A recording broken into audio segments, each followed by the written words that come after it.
I'm Molly from Salida Library, and I'm excited to read a story to you today. It's one of my favorites, Mooncake by Frank Asch.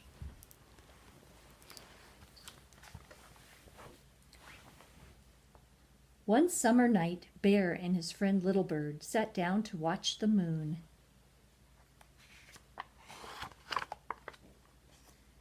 After a while, Little Bird said, "I think I feel hungry." "Me too," replied Bear. "And you know what I wish? I wish I could just jump up and take a bite out of the moon.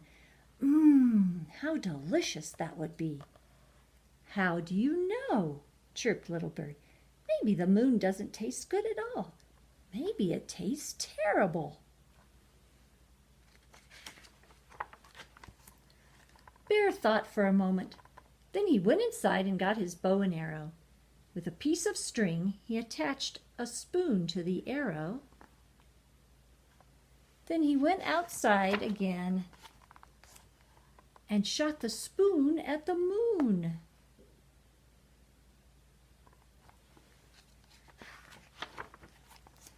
"I knew that wouldn't work," said Little Bird.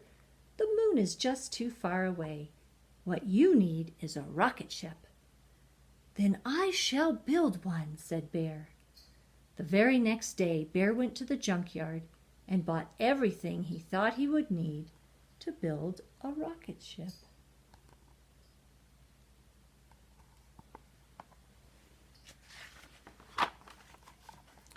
All summer long, Bear and Little Bird worked and worked, but when fall came, the rocket ship was still not finished.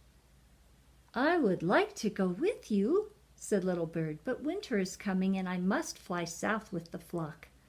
So Bear and Little Bird said goodbye. When it began to get cold and the leaves fell off the trees, Bear got sleepy. But instead of climbing into bed and sleeping through the winter, he kept right on working. He worked and worked until the rocket ship was finished.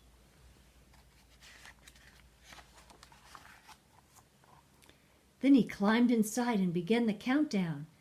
10, 9, 8, 7, 6, 5, 4, 3.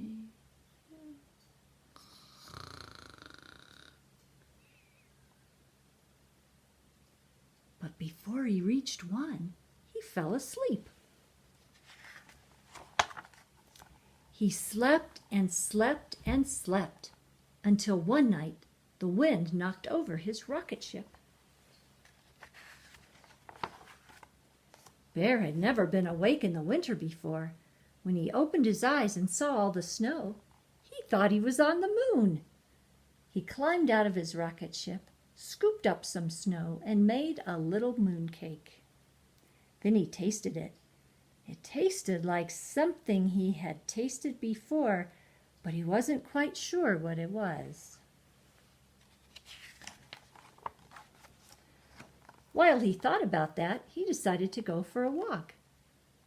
He didn't want to go too far because he was afraid that he would get lost, so he just walked in a big circle. After a while, he came upon his own paw prints in the snow.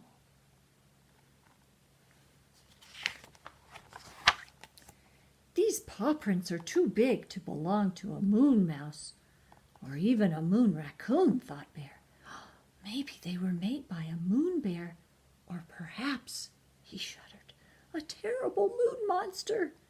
Bear felt scared. He ran back to his rocket ship and prepared for takeoff.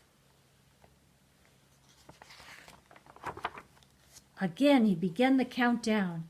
10, 9, 8, 7, 6, 5, 4.